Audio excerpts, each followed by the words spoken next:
I'm Joshua Rosenberg, and this is the first podcast I've uploaded to my new blog, which I'm calling A Lawyer Writes. What you're about to hear is a discussion I recorded with Stephanie Hayward, a barrister specialising in criminal law. We spoke mainly about my new book, Enemies of the People. I've read it, it's excellent, obviously, as you'd expect. It's very insightful, it's very witty as well, actually. I really enjoyed some of this. You pepper it with a lot of humour. But let's just start, first of all. I mean, it came out during lockdown, didn't it, in April? Is that right? It did, and of course my publishers, Bristol University Press, had the dilemma that a lot of publishers faced, which is whether to go ahead and launch it virtually, which is what they did, or to put it off until the next fixed publication date. Books tend to be published in the spring and the autumn, and an awful lot of books are coming out next week on the first week of September, 3rd of September, Yes. whatever it is. Right. So I'm rather pleased that mine was out now. There are one or two others, one I might even name, not a million miles away from the subject I've written about, which was ready to come out in the spring and has been put off until the autumn. That, of course, is the new book by Secret Barrister, which I've read and is very good indeed. Excellent, yeah, and it does, I would imagine, touch on some of the topics that you raise in your book as well. So I read, I think, a little excerpt on The Guardian over the weekend as well, and it does resonate with some of the topics that you talk about, Joshua. So first of all, for those who haven't read it, it's called Enemies of the People. It's a headline. Tell us where that came from, and do you want to give a little bit of context? Well, the context of the book is that Bristol University Press said, what about a book?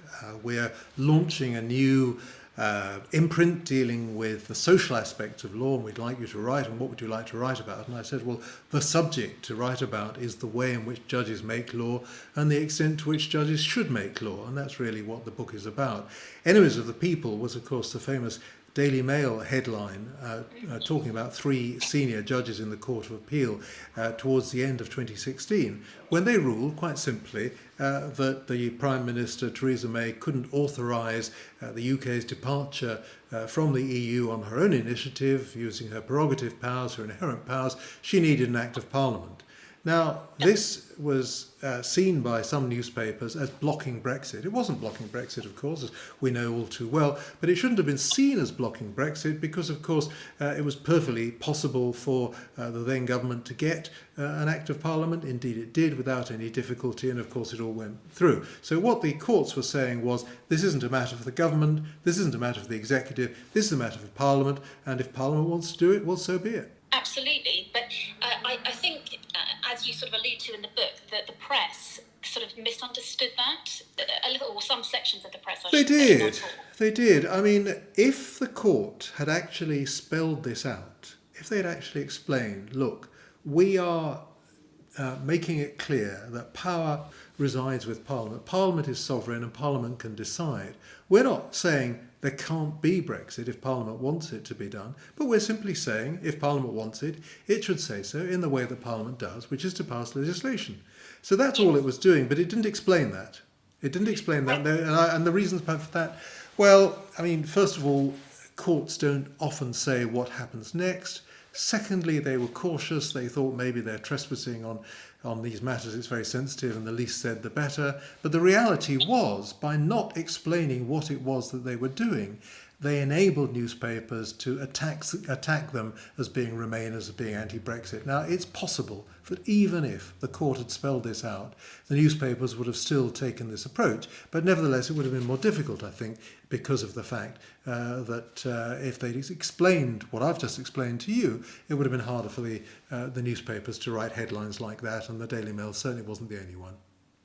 I mean, as a journalist and a lawyer, you straddle both camps, if I can put it like that. So did you, in writing this book, feel a degree of, I mean, were your motivations a sort of desire to explain to the public and to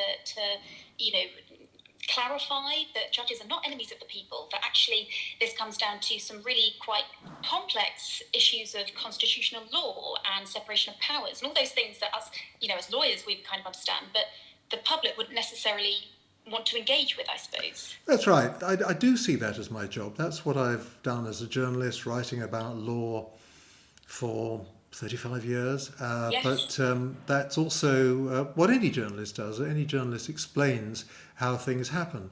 And I mean, it's extraordinary, really. I just want to read you a little extract from the preface of the book. It says, when John Roberts was nominated by President George W. Bush as Chief Justice of the United States in 2005, he was determined not to repeat mistakes made nearly 30 years earlier by Robert Bork.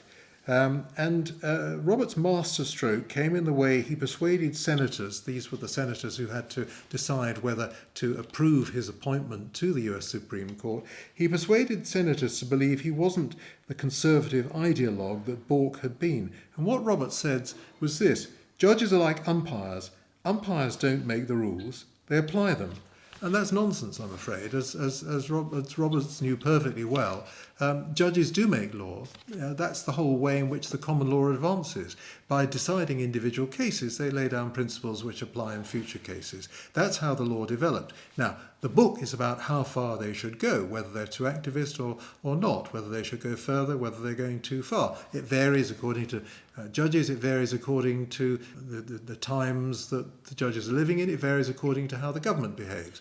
But that judges make law, there is no doubt, and that judges should make law, again, in my view, there should be no doubt.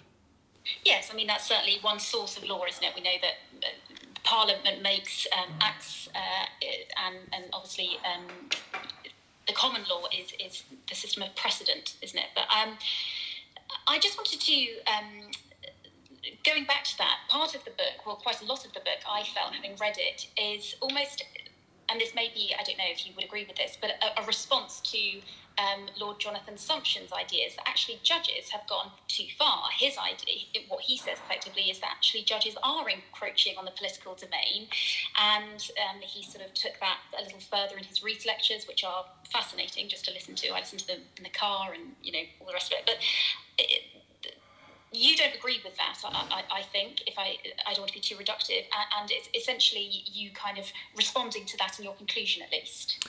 Absolutely. I was actually very fortunate that while I was writing the book last year, Lord Sumption was delivering the 2019 BBC Reith Lectures.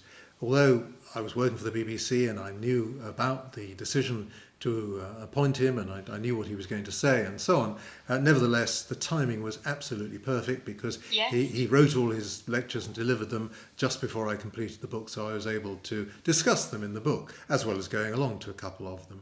And listening to what the audience said as well.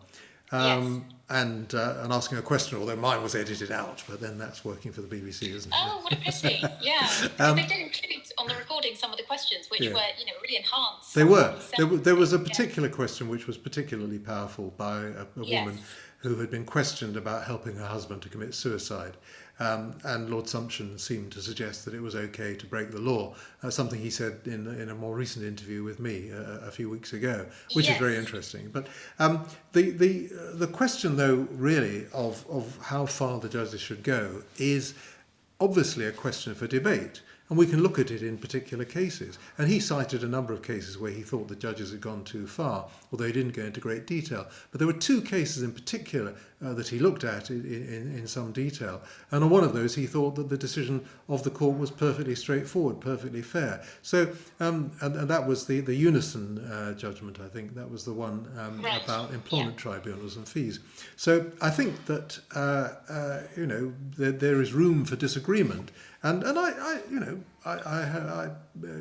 Sumption and I disagree, but that doesn't mean that I'm right and he's wrong. It simply means that with all these things, you can look at it from different perspectives, and ultimately, it's a matter of degree.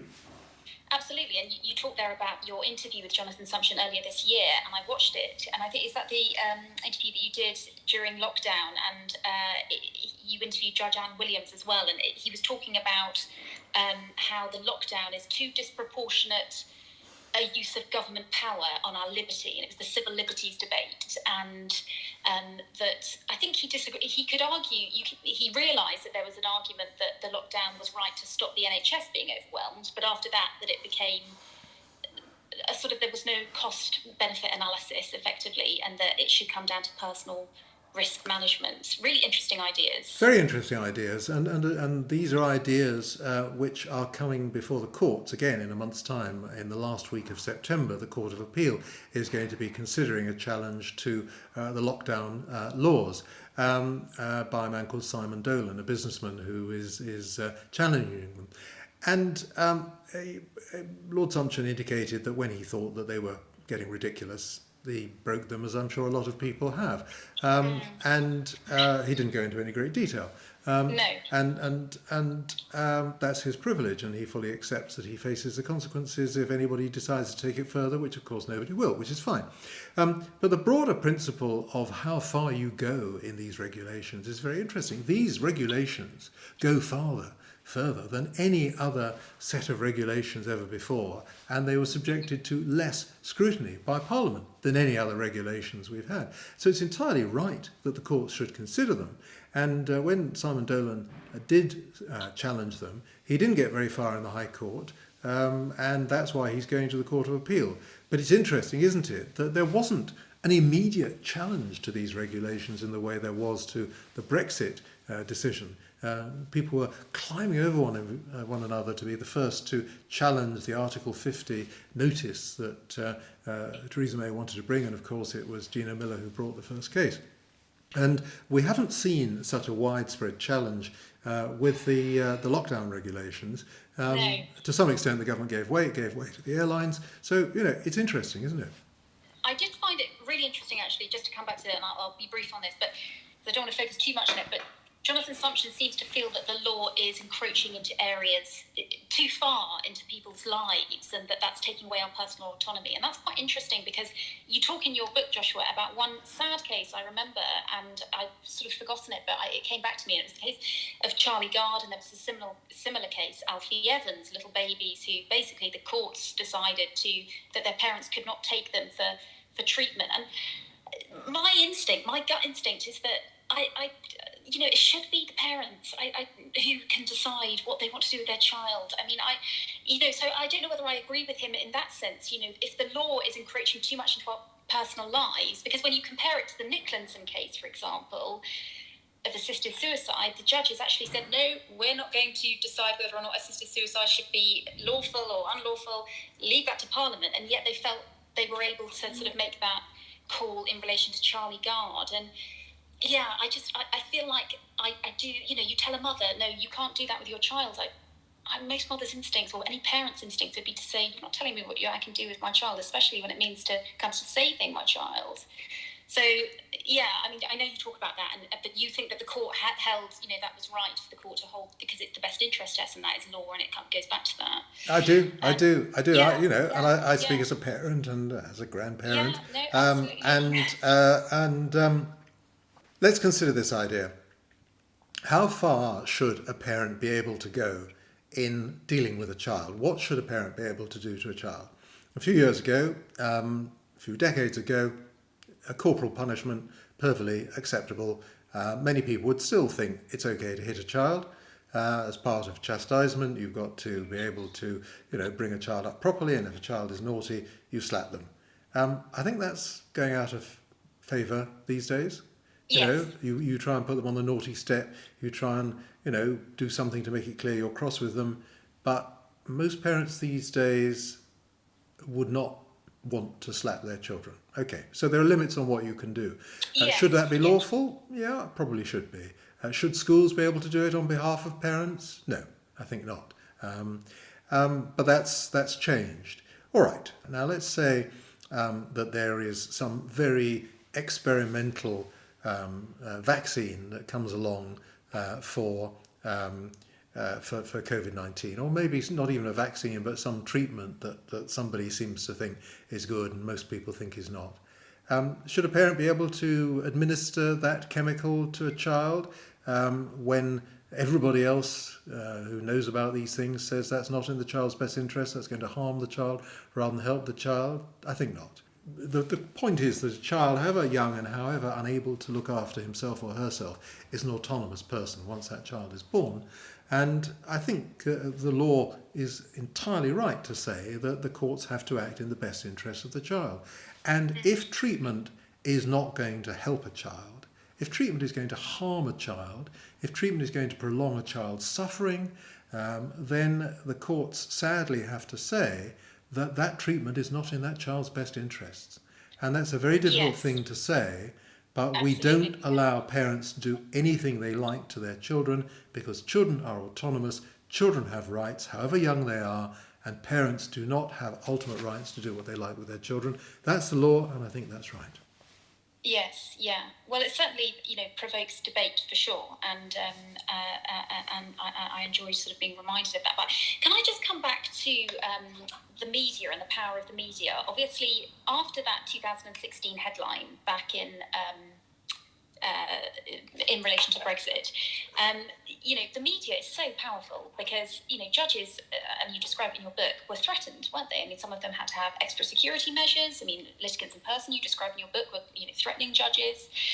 It's incredible, isn't it, the power that the media has in shaping, do you agree, the public's views on what's going on with courts and judges? Would you agree with that? I do, I agree, and that means that the media has a great responsibility. Now, of course, these days we have social media, not just Instagram, but Twitter and various other media outlets.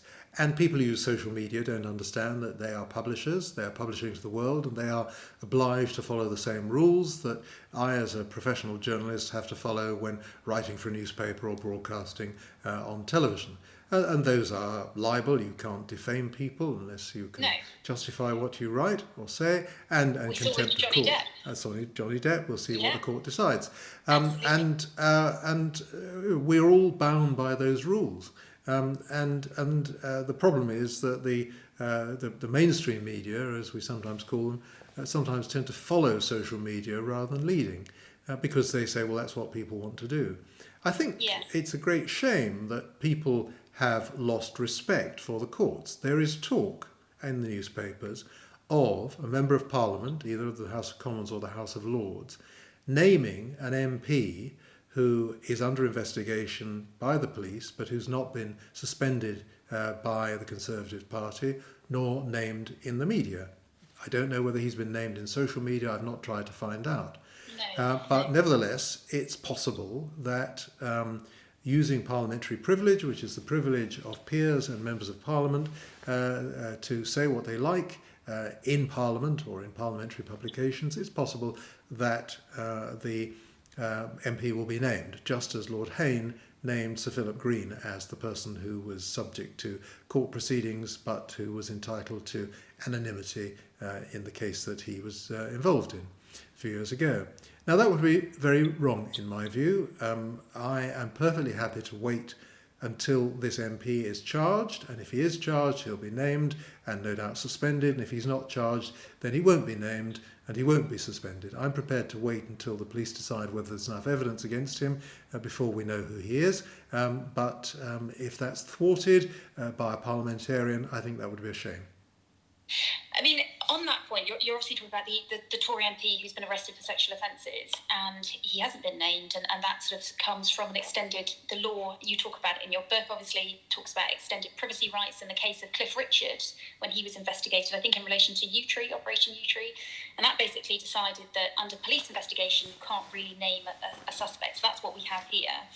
I mean, do you think, I read an article about that, and the final line was, if politics is to have its Me Too moment, sunlight is the best disinfectant. The sort of metaphor being that, if you expose it, we get change. There's a point in that, isn't there? Because if we don't name them, we're not, Westminster seems to be rife with this. I don't know. I don't want to speak out of turn, but of what I read, things aren't changing as well as they should be. Women are still being sexually harassed. If we name them, we might get some change, wouldn't we?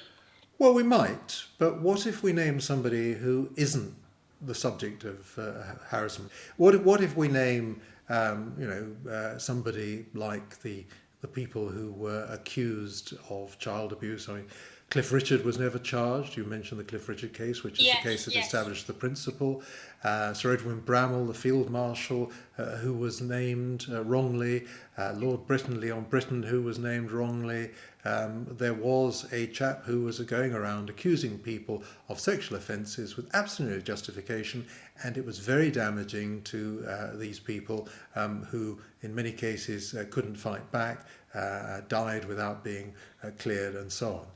It's very important that genuine allegations are investigated and they're brought to court if there's evidence, but it's also very important that people shouldn't be able to name people and damage people's reputations, because one of the consequences of the way things are now is that people believe there's no smoke without fire. They believe that if a person makes an allegation against somebody else of a sexual assault, then that allegation must be true. Sometimes it is, sometimes it's not. That's why we have courts. It's perfectly true that just because somebody is found not guilty, it doesn't mean they didn't do it.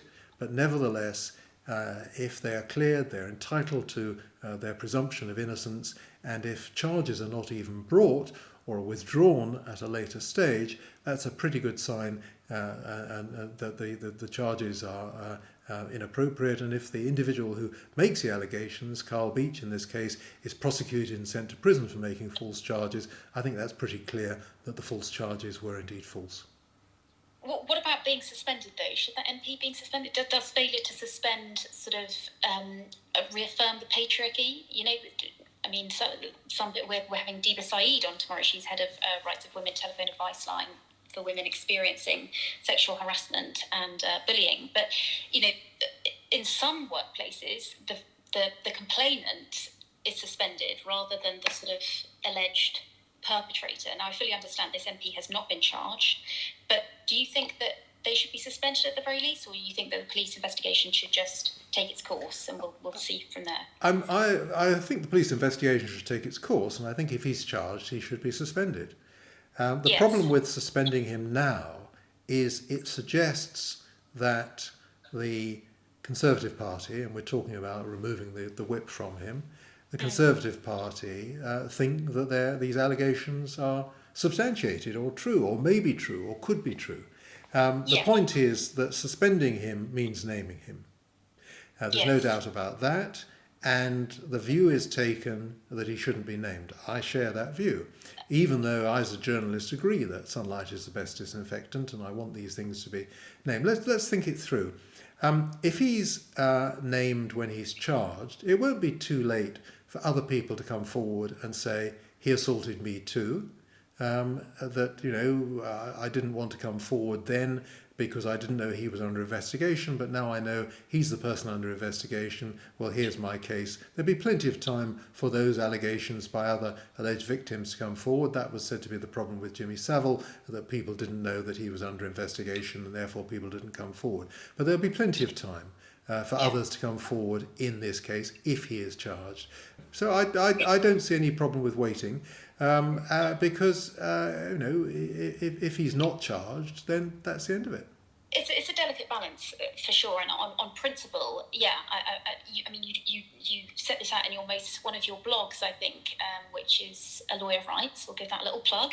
I've subscribed to it, and and you do set out those arguments. Just before we close, I just want to touch on another couple of cases that you mention in your book. Your book goes through different areas of law and sort of assesses how activist judges are. Would that be fair? And one of the chapters that I just want to draw on, because a couple of cases, the case of Sally Challen and John Warboys, the Black Cat rapist. Now, I mean, linking to that idea of media exposure, do you think, I mean, I remember the case of John Warboys. Nick Hardwick resigned. I mean, it was huge, and you know, I even remember sort of talk of it will be the court of public opinion. You know, the High Court effectively deciding on whether the parole board had acted irrationally in the decision to release Warboys. Don't you think that was a bit of sort of the courts responding to public pressure? I mean, do you think that the courts take account of public outcry and that sort of informs what they do? I think the courts are sensitive to the public, and rightly so. Nick Hardwick was actually sacked. The parole board certainly failed. in that particular case. And I think that the Divisional Court under Sir Brian Leveson crafted a very skillful decision to indicate how it was that the parole board had failed.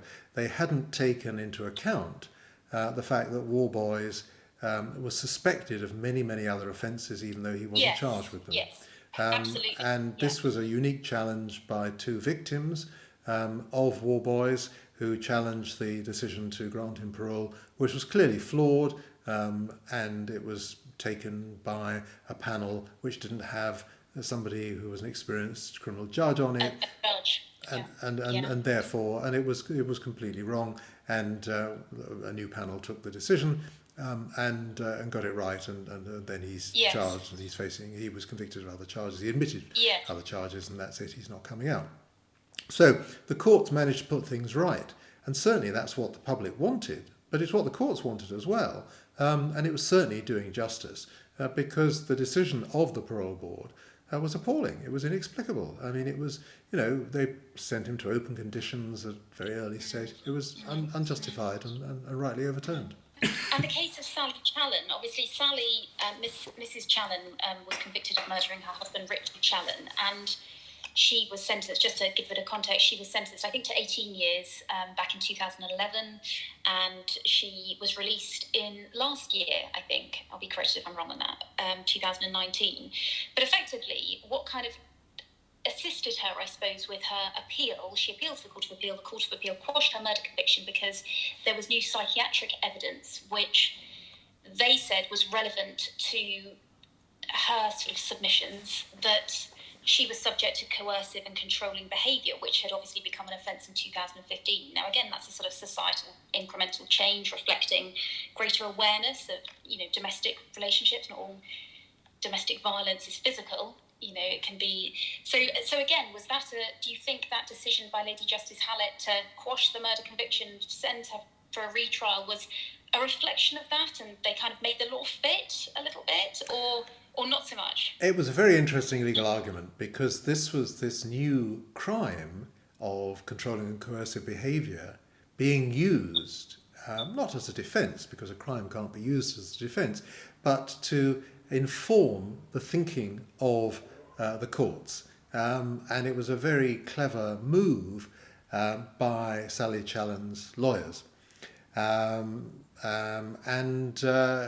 This did indeed persuade the Court of Appeal not to set her free, but to order a retrial, and in the end that retrial wasn't necessary because she pleaded guilty to manslaughter. The real problem with that case, and so many murder cases, is that if you're convicted of murder, then you have to be sentenced to life imprisonment. Not only that, there is a strict tariff. The starting point is 15 years. And if you use a weapon, if you bring a weapon with you, and she brought a hammer in her handbag, concealed, then it's higher. And therefore, however hard the court tried, in order to comply with the law, they had to set a very long minimum term as part of her life sentence for murder. And if the courts didn't have to send all murderers to prison for life, if it was optional, as it is for manslaughter, and if they could have more discretion in deciding what sentence to pass so that they can take account, in Sally Challen's case, of the provocation that she suffered from her husband over many, many years, then they would have passed a sentence comparable to the sentence she actually served. I'm sure she should have gone to prison. I'm sure she should have served a sentence. I'm sure the sentence that she was having to serve for murder, the lengthy tariff as part of her life sentence, was too long. So by giving the judges the discretion that they are very well able to exercise, you get justice.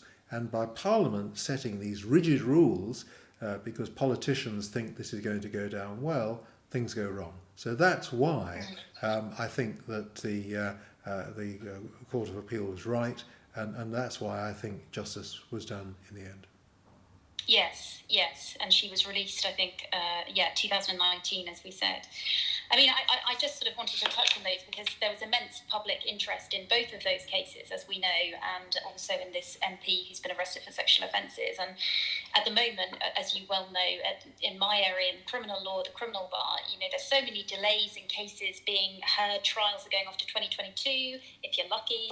And, it seems to me that the media is a good way to try and affect a change, and the media sort of caught onto the Brexit and judgment and all the rest of it in a good or bad way. I'm just wondering, what do you think it might take the media to sort of alight on some of the issues that the criminal bar, because that's all that's my area, can is struggling with at the moment? Or do you think it's seen as not newsworthy, or why do you think it is? Because it seems to me it might be a very helpful tool in helping us to get some more courts, more Nightingale courts.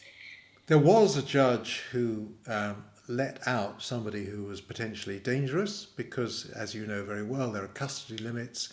Yes. And so somebody was granted bail, whereas in other circumstances, if there had been a speedy trial, he might not have been granted bail.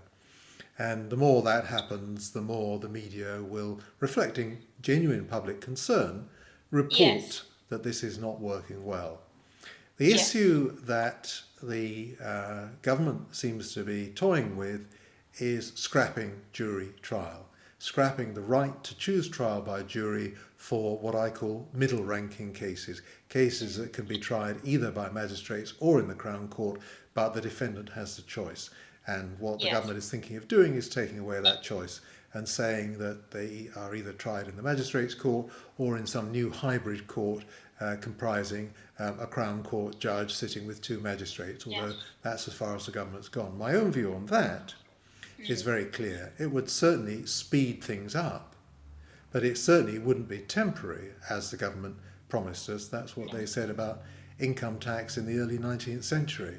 And it, more to the point, is something which needs to be considered carefully. It's all very well senior judges like the former Lord Chief Justice Lord Phillips and Bertha Travers saying there are plenty of people who, given the choice, would like to be tried by a judge alone. I'm sure that's right. But it has to be a proper choice. It shouldn't be a choice between, being tried by a judge alone in 6 weeks' time or waiting, as you say, until 2022 for trial by jury.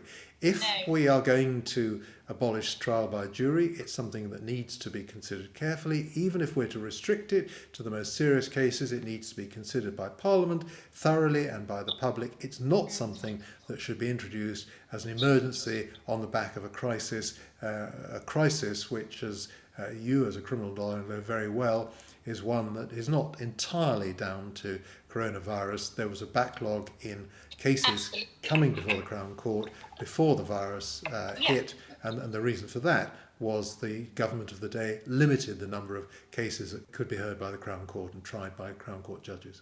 Yes, no, quite right. But there's such a huge backlog. It's certainly a concern.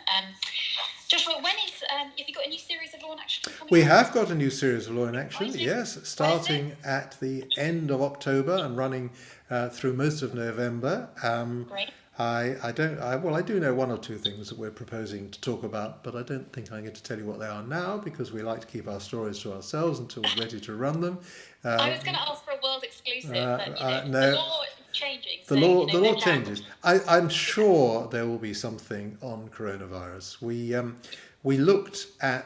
disclosed, in fact, that the Scottish courts were doing something quite different from the English courts, which is to have the jury in one location and the trial in another location. We interviewed the senior criminal judge in Scotland about that. So I'm sure we will be talking in the next series about how the courts are coping and how we can all do justice in a time of crisis. Absolutely, yes. Well, coronavirus seems to be sticking with us for some time to come yet. But I did read that in Scotland, I think they were moving some of their trials to the cinemas, and you did quite interesting about that. That was the story. So, it's a brilliant idea. You hire a multiplex for the week, and you have half a dozen cinemas in it, half a dozen juries because they're 15 in Scotland, and they sit around socially distanced around the cinema seats. They watch the trial beamed in from a courtroom on a large screen. They can be seen, of course, in court because there are cameras pointing at them. And they try the case on the evidence that they can see in front of them, and they can see it on large screens, not on flickering social media. It's brilliant. Yeah. And that's what they're trying in Edinburgh Yeah. and Glasgow, and we wait to see if anybody's going to do that in England.